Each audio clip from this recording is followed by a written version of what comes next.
ఒక స్తంభాన్ని ఒకటి తాకకుండా 1000 స్తంభాలు కట్టారని మీకు తెలుసా? ఈ గుడి ముగ్గురికి అంకితం ఇచ్చిన గుడి. ఆ ముగ్గురు ఎవరు? అసలు ఈ అద్భుతం ఎక్కడ ఉందో తెలుసుకోవాలంటే ఈ వీడియో పూర్తిగా చూడండి. టెంపుల్ సీన్ ఒక మంచి పేరున్న హీరో మూవీలో కూడా ఉంది. ఆ హీరో ఎవరు? హాయ్ హలో నమస్తే అందరికి, good evening, welcome back to our channel. ఇలా చెప్పి ఎన్ని రోజులైందో సర్లే కానీ వీడియోలోకి వెళ్ళిపోదాం రండి. 1000 పిల్లర్స్ టెంపుల్ ఈ పేరు వినే ఉంటారు కదా, ఎందుకు తెలియదు, చాలా మంది వినే ఉంటారు అండ్ కొంతమంది చూసే ఉంటారు. ఇంతకు ముందే ఈ టెంపుల్కి విజిట్ చేసిన వాళ్ళు కామెంట్ చేయండి అండ్ మీ ఎక్స్పీరియన్స్ ఏంటో కూడా కామెంట్ చేయండి. నాకైతే ఈ టెంపుల్ చాలా బాగా నచ్చింది. ఆ ఆర్కిటెక్చర్ కానీ, రాతి కట్టడం కానీ అసలు ఎంత అద్భుతంగా ఉందో. ఇంకా లోపలికి రాగానే కొంతమంది షాప్స్ అయితే ఉంటాయి. సో అక్కడ బొమ్మలు, పిల్లలకి కావాల్సినవి, అలాగే పూజా సామాగ్రి కూడా ఉంటాయన్నమాట. ఇంకా అక్కడ నుండి మెయిన్ ఎంట్రన్స్ లోకి వస్తే లెఫ్ట్ సైడ్ మనకి కోనేరు ఉంటుంది. అప్పటి కాలంలో దిగుడు బావి అనేవాళ్ళు. సో గూగుల్ సెర్చ్ చేస్తే మనకి దిగుడు బావి అనే కనిపిస్తుంది. ఇంకా అక్కడి నుంచి ఫస్ట్ శివాలయంకి అయితే వెళ్ళి దర్శనం చేసుకున్నాము. అండ్ ఇక్కడ మెయిన్ పాయింట్ ఏంటంటే ఫోన్స్ లోపలికి అస్సలు ఎలా లేవు. ఒకవేళ వాళ్ళకి ఫోన్ కనిపించిందా ఇంకా హుండీలోనే మీ ఫోన్ ఉంటుంది. సో చూసుకొని జాగ్రత్తగా వెళ్ళండి. దర్శనం అయితే చాలా బాగుంటుంది. అండ్ అప్పటి కాలంలో మనకి ఇక్కడ శివుడు, విష్ణువు, అలాగే సూర్య భగవాన్కి పూజలు అయితే జరిగాయి అనమాట. కానీ ఇప్పుడు ఓన్లీ శివుడికి మాత్రమే ఇక్కడ పూజలు జరుగుతున్నాయి. ఈ టెంపుల్లో ప్రెసెంట్ శివాలయం మాత్రమే ఉంది. ఇంకా ఆ ఆపోజిట్లోనే మనకి 1000 పిల్లర్స్ టెంపుల్ అనేది ఉంటుంది. చాలా మంది వర్షం సినిమా చూసే ఉంటారు కదా, ఆ సినిమాలో ఒక సీన్ ఉంటుంది కదా, అటుపక్క గుడి ఇటుపక్క గుడి మధ్యలో నంది అని. ఆ సీన్ తీసింది ఇక్కడే. ఇక్కడ చాలా మంది ఫోటోషూట్స్ కూడా చేసుకుంటున్నారు. అండ్ ఇక్కడ నేను రిక్కి చూసేది ఏంటంటే ప్రతి ఒక్క పిల్లర్ మీద పిల్లర్ నెంబర్స్ అయితే ఉన్నాయి. అన్నిటి మీద ఉన్నాయా లేదని సెర్చ్ చేస్తున్నాము. మ్యాక్సిమం మేము చూసిన వాటన్నిటి మీద అయితే నెంబర్స్ ఉన్నాయి. ప్రతి ఒక్క పిల్లర్ మీద నెంబర్ ఉంది. అండ్ అక్కడ ప్రతి ఒక్క పిల్లర్ మీద మనకి శిల్పకళ ఉంటుంది. ఇంతకు ముందు వెళ్ళిన వాళ్ళు ఎవరైనా చూడకపోతే ఈసారి వెళ్ళినప్పుడు ఖచ్చితంగా గమనించండి. మనకి ప్రతి ఒక్క పిల్లర్ మీద శిల్పకళ ఖచ్చితంగా కనిపిస్తూ ఉంటుంది. అండ్ ఇక్కడ రిక్కీ అయితే వాడే సాంగ్ పాడుకుంటూ డ్యాన్స్ చేస్తూ ఉన్నాడు. సో చాలా బాగుంది అండ్ చాలా బాగా ఎంజాయ్ చేస్తూ డ్యాన్స్ చేశాడు. ఇంకా మేము లోపలికి వెళ్ళి బయటకు వచ్చే లోపల ఈ కాలేజ్ పిల్లలు అయితే వచ్చారు. ఎక్కడి నుంచి వచ్చారో తెలియదు కానీ సుమారుగా 200 నుంచి 300 మెంబర్స్ వరకు ఉంటారు. ప్రతి ఒక్కరు కూడా యూనిఫామ్ ఖచ్చితంగా వేసుకొని వచ్చారు, మళ్ళీ తప్పిపోతారేమోననేసి. అండ్ ఈ స్కూల్ వాళ్ళకి కూడా మనకి ఈజీగా కనిపెట్టడానికి ఉంటుంది కదా.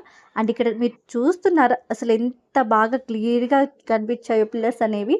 ఇంక ఇక్కడ బయట మనకి ఇంకో సైడ్ వచ్చేస్తే ఇక్కడ రావి చెట్టు, అలాగే పక్కనే ఆంజనేయ స్వామి విగ్రహం, ఇంకో పక్కన శివయ్య ఉంటుంది. అక్కడ పంతులు గారు అయితే కొబ్బరికాయ కొట్టి మనకి తీర్థం అలాంటి బ్లెస్సింగ్స్ కూడా ఇస్తారు. కొబ్బరికాయ కొట్టేది ఇక్కడే అనమాట. లోపల కొట్టడానికి ఉండదు కొబ్బరికాయ, ఇక్కడే కొట్టాలి కొబ్బరికాయ కొట్టేవాళ్ళు. అండ్ రావి చెట్టుకి చాలా మంది ఇలాగా దారం చుట్టారు. అది ఎందుకో మీకు తెలిస్తే కామెంట్ చేయండి. అండ్ మేము వెళ్ళిన రోజు చాలా మంది పీపుల్ అయితే వచ్చారు దర్శనం చేసుకోవడానికి. ఇంకా మేము వెళ్ళిన రోజు శని త్రయోదశి. ఇంకా ఆ రోజు పీపుల్ అసలు ఎంత మంది వస్తున్నారో దర్శనం చేసుకోవడానికి, ఖాళీ లేదు.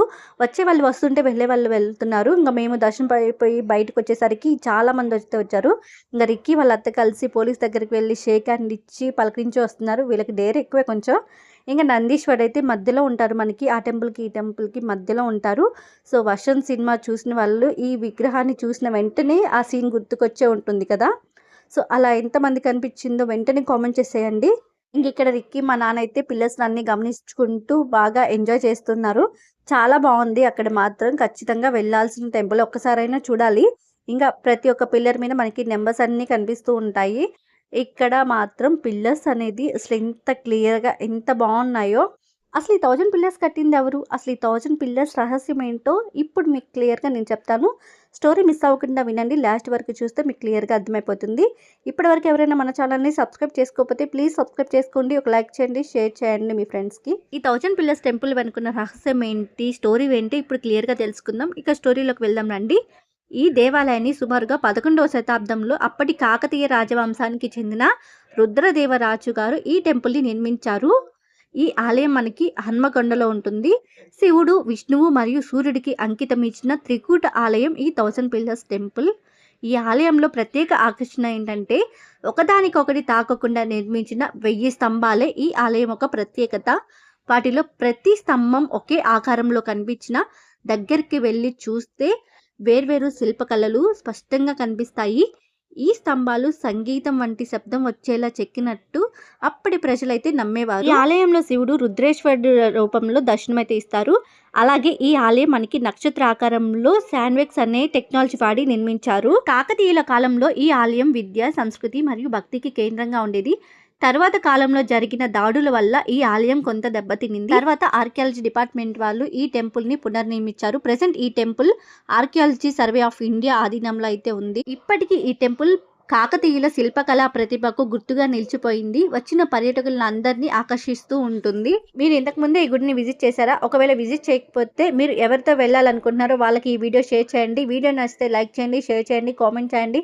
తప్పకుండా ఈ ఛానల్ని సబ్స్క్రైబ్ చేసుకోండి.